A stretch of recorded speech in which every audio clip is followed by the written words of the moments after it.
नमस्ते दोस्तों, आल्ध्रो एकेडमी में आप सभी का एक बार फिर से बहुत बहुत स्वागत है।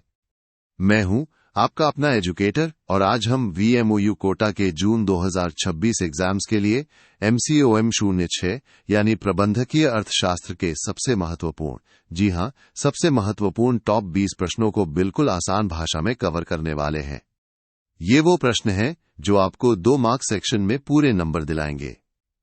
तो अपनी सीट बेल्ट बांध लीजिए क्योंकि ये सेशन आपकी तैयारी को एक नई उड़ान देने वाला है। चलिए शुरू करते हैं। तो दोस्तों, हमारा पहला सवाल है, आरोपित लागतों से आपका क्या आशय है? और दोस्तों, इस सवाल की अहमियत देखिए। ये दिसंबर 2015, दिसंबर 2017, जून 2019 और दिसंबर 2023 में भी पूछा गया है। मतलब है एक सुपर डुपर इंपॉर्टेंट क्वेश्चन है। इसको बिल्कुल रट लेना है। तो आरोपित लागतें क्या होती हैं? इसको आप ऐसे समझिए, वो लागतें हैं जिनका भुगतान हम किसी बाहर वाले को नहीं करते। ये हमारे खुद के साधनों यानी अपने रिसोर्सेज को इस्तेमाल करने की वो लागतें हैं जो हमें दिखती नहीं हैं लेकिन होती हैं। जैसे अगर आप अपनी दुकान में खुद काम कर रहे हैं तो आप खुद को सैलरी नहीं दे रहे, लेकिन आपकी मेहनत की एक लागत तो है ना। बस वही है आरोपित लागत। अगला प्रश्न है, मांग पूर्वानुमान से आपका क्या आशय है? और दोस्तों, ये भी कम नहीं है। दिसंबर 2018, जून 2015, जून 2017 और हां, जून 2024 में भी ये पूछा गया है। मतलब ये भी एक बहुत ही खास प्रश्न है, इस पर भी आपको पूरा ध्यान देना है। मांग पूर्वानुमान का सीधा सा मतलब है किसी भी प्रोडक्ट या सर्विस की फ्यूचर डिमांड का अंदाजा लगाना। हम क्या करते हैं? हम पास्ट डेटा देखते, करंट ट्रेंड्स को समझते हैं और फिर ये बताने की कोशिश करते हैं कि आने वाले समय में उस चीज की कितनी डिमांड हो सकती है। ये बिजनेस के लिए बहुत जरूरी होता है ताकि वो सही प्लानिंग कर सकें। चलिए बढ़ते हैं तीसरे प्रश्न की ओर। गिफिन का विरोधाभास क्या है? और दोस्तों, ये भी देखिए, दिसंबर 2017, जून 2016, जून 2018 और जून 2022 में आया है। ये इकोनॉमिक्स का एक बहुत ही इंटरेस्टिंग कॉन्सेप्ट है, तो इसे ध्यान से समझिएगा। गिफिन का विरोधाभास दोस्तों डिमांड के नियम का एक एक्सेप्शन है। नॉर्मली क्या होता है, जब किसी चीज की कीमत घटती है तो उसकी डिमांड बढ़ जाती है ना? लेकिन गिफिन गुड्स के केस में उल्टा होता है। ये ऐसी घटिया क्वालिटी की चीजें होती हैं जिनकी कीमत घटने पर भी लोग उन्हें कम खरीदते हैं। क्यों? क्योंकि लोग अब बेहतर क्वालिटी की चीजें खरीदने की सोचते हैं। जैसे अगर बहुत सस्ती रोटी की कीमत और कम हो जाए तो लोग शायद थोड़ी महंगी दाल चावल खरीदना पसंद करें। अगला सवाल है, उत्पादन फलन से आपका क्या आशय है? और दोस्तों, ये भी दिसंबर 2018, जून 2023, जून 2024 और जून 2017 में पूछा गया है। ये भी एक बहुत ही कॉमन और इंपॉर्टेंट सवाल है, इसे अच्छे से समझना है। उत्पादन फलन दोस्तों एक टेक्निकल रिलेशनशिप है। ये हमें बताता है कि एक खास टेक्नोलॉजी के लेवल पर हम कितने इनपुट्स जैसे कच्चा माल, लेबर का इस्तेमाल करके कितना आउटपुट यानी फाइनल प्रोडक्ट बना सकते हैं। ये इनपुट्स और आउटपुट्स के बीच का एक मात्रात्मक यानी क्वांटिटेटिव रिलेशनशिप दिखाता है। सिंपल भाषा में कहें तो कितना डालेंगे और कितना निकलेगा, यही बताता है उत्पादन फलन। चलिए 5वें प्रश्न पर आते हैं, खर्च योग्य व्यक्तिगत आय क्या है? और दोस्तों, ये भी दिसंबर 2015, दिसंबर 2023, जून 2024 और जून 2019 में आया है। ये भी एक बहुत ही प्रैक्टिकल और महत्वपूर्ण सवाल है। खर्च योग्य व्यक्तिगत आय दोस्तों में से डिस्पोजेबल इनकम भी कहते हैं। ये वो पैसा है जो आपकी टोटल इनकम में से सारे डायरेक्ट टैक्स जैसे इनकम टैक्स कटने के बाद आपके हाथ में बचता है। और इस बचे हुए पैसे को आप या तो खर्च कर सकते हैं यानी कंज्यूम कर सकते हैं, या फिर उसे सेव कर सकते हैं। ये वो असली पैसा है जिसे आप अपनी मर्जी से इस्तेमाल कर सकते हैं। दोस्तों रुकिए, एक बहुत ही जरूरी बात। अगर आप भी अपने एग्जाम्स में 75% से ज्यादा मार्क्स पक्के करना चाहते हैं तो आल्ध्रो एकेडमी की पूरी सब्जेक्ट गाइड PDF को अभी डाउनलोड कर लीजिए। इसमें आपको ऐसे ही बहुत सारे महत्वपूर्ण प्रश्न और उनके आसान उत्तर मिलेंगे। डायरेक्ट लिंक नीचे डिस्क्रिप्शन बॉक्स में दिया गया है। देर मत कीजिए, अपनी सफलता की राह आसान बनाइए। छठा प्रश्न है, प्रबंधकीय अर्थशास्त्र को परिभाषित कीजिए। और दोस्तों दिसंबर 2016, दिसंबर 2021 और दिसंबर 2023 में भी पूछा गया है। ये तो आपके सब्जेक्ट का ही नाम है, तो इसे तो आपको अच्छे से पता होना चाहिए। प्रबंधकीय अर्थशास्त्र क्या है? ये इकोनॉमिक्स के सिद्धांतों और एनालिसिस टेक्निक्स का इस्तेमाल करता है ताकि बिजनेस की प्रॉब्लम्स को सॉल्व किया जा सके और सही समझदारी भरे डिसीजन लिए जा सकें। ये एक तरह से इकोनॉमिक्स को बिजनेस मैनेजमेंट में अप्लाई करना है ताकि कंपनी बेहतर तरीके से काम कर सके। 7वां प्रश्न है, व्यापार चक्र से आपका क्या आशय है? और दोस्तों ये भी दिसंबर 2017, जून 2019 और जून 2022 में आया है। ये भी एक बहुत ही महत्वपूर्ण कॉन्सेप्ट है। व्यापार चक्र यानी बिजनेस साइकिल। ये इकोनॉमी में होने वाले उतार चढ़ाव को दिखाता है। कभी इकोनॉमी बहुत तेजी से बढ़ती है, कभी थोड़ी धीमी हो जाती है, फिर तेजी आती है। ये जो इकोनॉमिक एक्टिविटीज में रेगुलर एक्सपेंशन और कॉन्ट्रैक्शन होता है, फिर को हम व्यापार चक्र कहते हैं। जैसे बूमरेसेशन, डिप्रेशन और रिकवरी, ये सब इसके फेजेस हैं। 8वां प्रश्न है, मांग की लोच का अर्थ बताइए। और दोस्तों ये दिसंबर 2019, दिसंबर 2021 और जून 2023 में भी पूछा गया है। ये भी डिमांड एनालिसिस का एक बहुत ही कोर कॉन्सेप्ट है। मांग की लोच यानी इलास्टिसिटी ऑफ डिमांड। इसका मतलब है कि जब किसी चीज की कीमत में थोड़ा सा बदलाव आता है तो उसकी डिमांड में कितना प्रतिशत बदलाव आता है।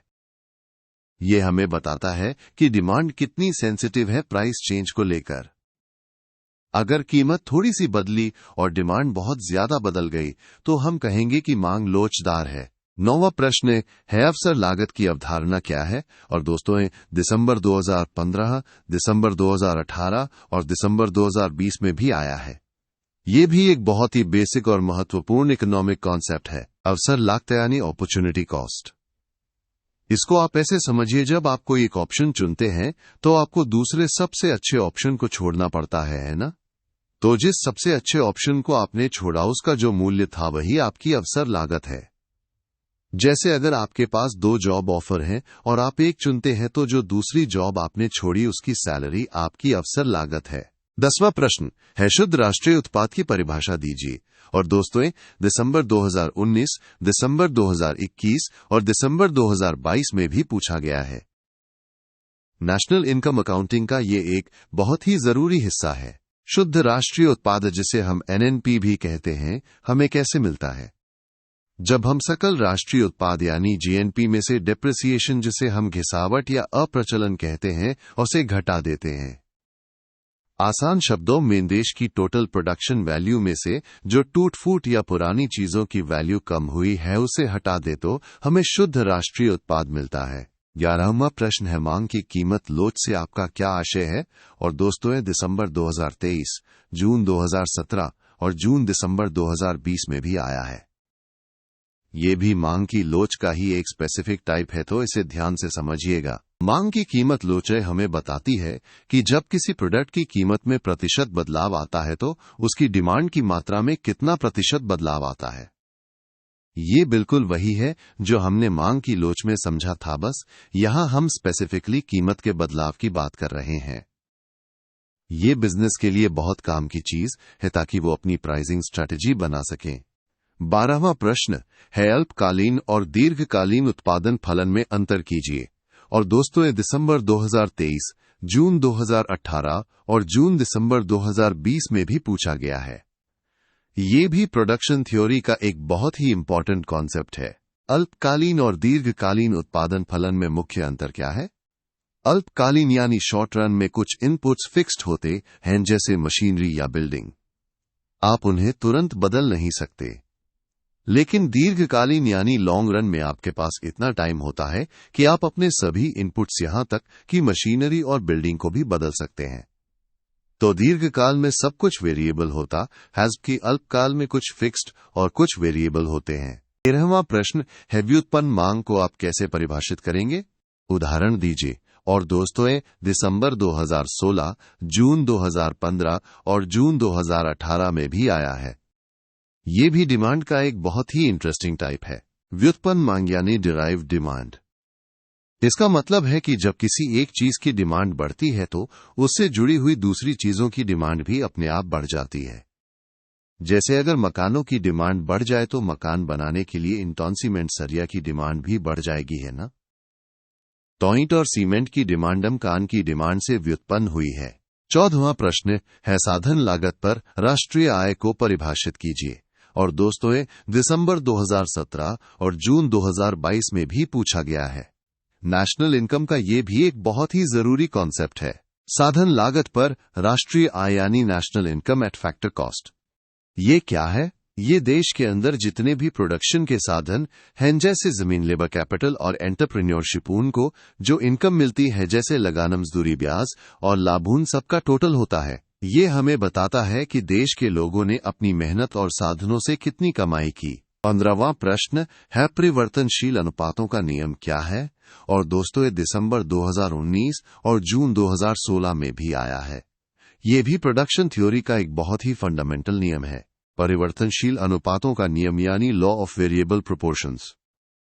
ये नियम कहता है कि जब आप प्रोडक्शन में एक इनपुट को फिक्स रखते हैं, जैसे जमीन, और बाकी इनपुट्स जैसे लेबर को बढ़ाते जाते हैं, तो शुरुआत में तो आपका टोटल प्रोडक्शन तेजी से बढ़ता है, फिर उसकी बढ़ने की दर धीमी हो जाती है और एक पॉइंट के बाद वो घटने भी लगता है। ये हमें बताता है कि इनपुट्स के प्रोपोर्शन बदलने से आउटपुट पर क्या असर पड़ता है। और हाँ दोस्तों, सिर्फ MCOM 06 ही नहीं, ऑल्ड्रू अकेडमी आपके लिए MCOM के सभी सब्जेक्ट्स के लिए प्रीमियम गाइड्स लेकर आया है। MCOM 01 से लेकर MCOM 09 तक सभी महत्वपूर्ण विषयों की गाइड्स डिस्क्रिप्शन बॉक्स में दिए गए लिंक पर उपलब्ध है।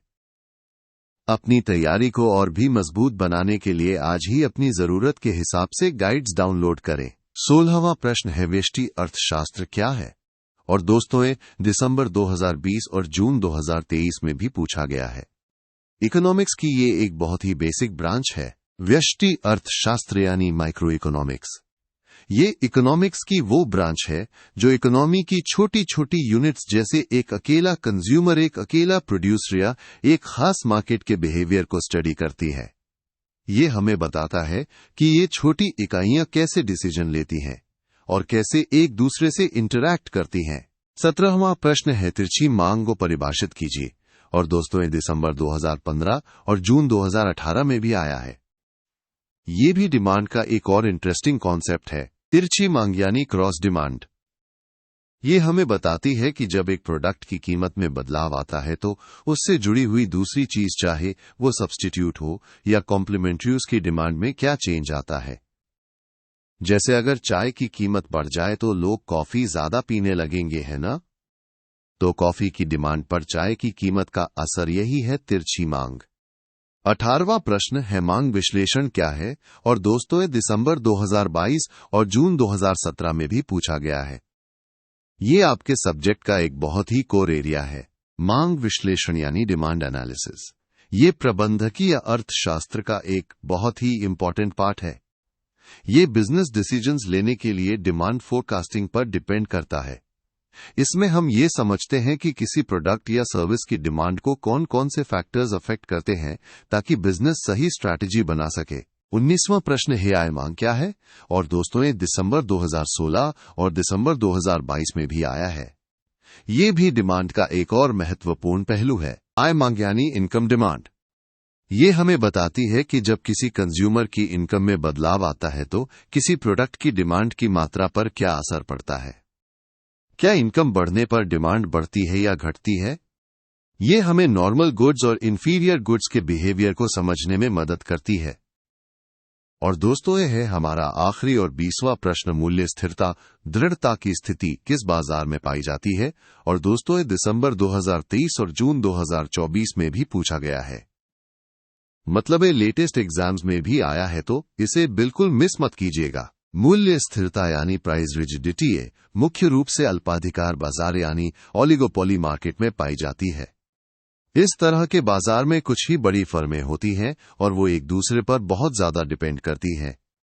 अगर एक फर्म कीमत कम करती है तो दूसरी भी कम कर देती है, जिससे किसी को फायदा नहीं होता। इसलिए वो कीमतें स्थिर रखने की कोशिश करती हैं। तो दोस्तों, ये थे हमारे MCOM 06 प्रबंधकीय अर्थशास्त्र के टॉप 20 सबसे महत्वपूर्ण प्रश्न। मुझे पूरी उम्मीद है कि ये सेशन आपकी तैयारी में 4 चांद लगा देगा। आप सभी को आपके आने वाले एग्जाम्स के लिए मेरी तरफ से ढेर सारी शुभकामनाएं। Best of luck. इस वीडियो को लाइक करना, अपने दोस्तों के साथ शेयर करना और अल्ध्रू एकेडमी को सब्सक्राइब करना बिल्कुल मत भूलिएगा। और हाँ, डिस्क्रिप्शन में दिए गए हमारे सोशल मीडिया लिंक्स पर भी हमें फॉलो करें। याद रखिए, मेहनत का फल सफलता है। मिलते हैं अगले वीडियो में।